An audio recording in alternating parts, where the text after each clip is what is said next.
बिस्मिल्लाहिर्रहमानिर्रहीम। अस्सलाम वालेकुम दोस्तों आज जो वजीफ़े मैं आप लोगों को बताने वाला हूँ, इससे आप लोगों को काम इंशाल्लाह फ़ौरन ही हो जाएगा। बस आपने इसी तरह पढ़ना है जिस तरह मैं आप लोगों को बता रहा हूँ। आपकी जो भी हाजत होगी वो फ़ौरन इंशाल्लाह पूरी होगी। और कुछ शराइत और परहेज़ मैं आप लोगों को बताऊँगा, वो आपने ज़रूर करना है। दोस्तों वजीफ़ा इस तरह है कि सबसे पहले आपने 3 मरतबा दुरूद इब्राहिमी पढ़ना है बिस्मिल्लाह के साथ। फिर 101 मरतबा आपने ये आयत तिलावत करनी है, बिस्मिल्लाहिर्रहमानिर्रहीम, सलामुन कौलम मिर रब्बिर रहीम।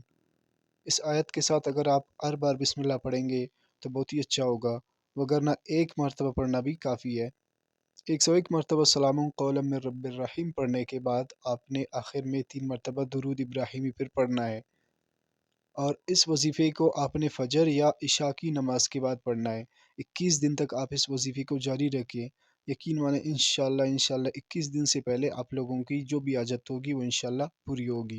अगर आप चाहते हैं कि आपका काम जल्दी हो तो आप रोज़ाना 313 मरतबा इस वजीफ़े को पढ़ें और 11 दिन तक आप अपना वजीफ़ा जारी रखें। इंशाल्लाह 11 दिन से पहले आप लोगों की जो भी हाजत होगी वो पूरी होगी। और अगर आप चाहते हैं कि आपका काम इससे भी जल्दी हो, यानी अगर आपको कोई इमरजेंसी हो, तो आप इस वजीफ़े को इस तरह पढ़ें। सबसे पहले आपने 11 मरतबा दुरूद इब्राहिमी पढ़ना है। इसके बाद आपने 1001 मरतबा इस आयत की तिलावत करनी है बिस्मिल्लाहिर्रहमानिर्रहीम के साथ। यानी इस दफ़ा आपने दुरूद शरीफ की तादाद भी बढ़ानी है। दुरूद शरीफ भी आपने 11 मरतबा पढ़ना है और इसके साथ-साथ जो आयत है उसको भी 1001 मरतबा आपने इसकी तिलावत करनी है। और उसके बाद लास्ट पे आपने फिर 11 मरतबा दुरूद इब्राहिमी पढ़ना है। दोस्तों वजीफ़ा पढ़ने के दौरान आपने इन बातों का ज़रूर ख़्याल रखना है। नंबर 1, वजीफ़ा की तादाद और वक़्त एक ही होनी चाहिए। और अगर खुदा न ख़ास्ता तादाद में कभी-कभार ऊँच-नीच हो जाए तो इससे कोई मसला नहीं है, लेकिन कोशिश करें तादाद एक ही होनी चाहिए। आपने 101 मरतबा इसको पढ़ना है।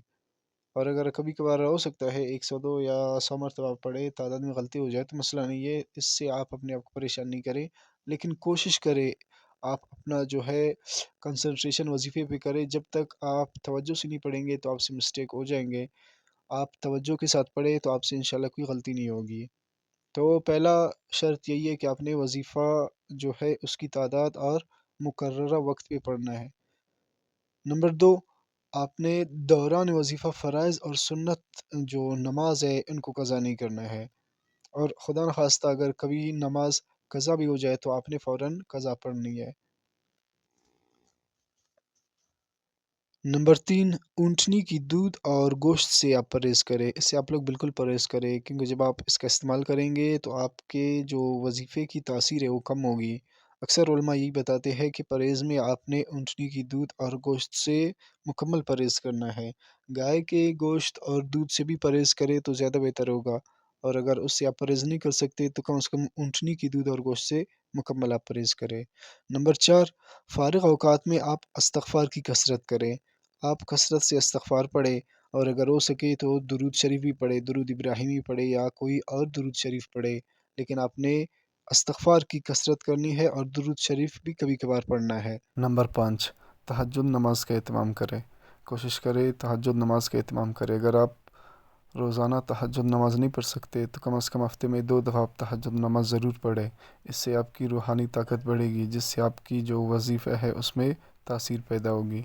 तो दोस्तों इस वज़ीफ़े को ज़रूर आज़माएँ। कोशिश करें किसी आमिल कामिल से इसकी इजाज़त लें, और अगर आमिल कामिल ना मिले तो खुद से बिस्मिल्लाह करें। जिस तरह मैंने आप लोगों को बताया है बस आपने उसी तरह पढ़ना है, और मुझे भी अपनी दुआओं में याद रखें।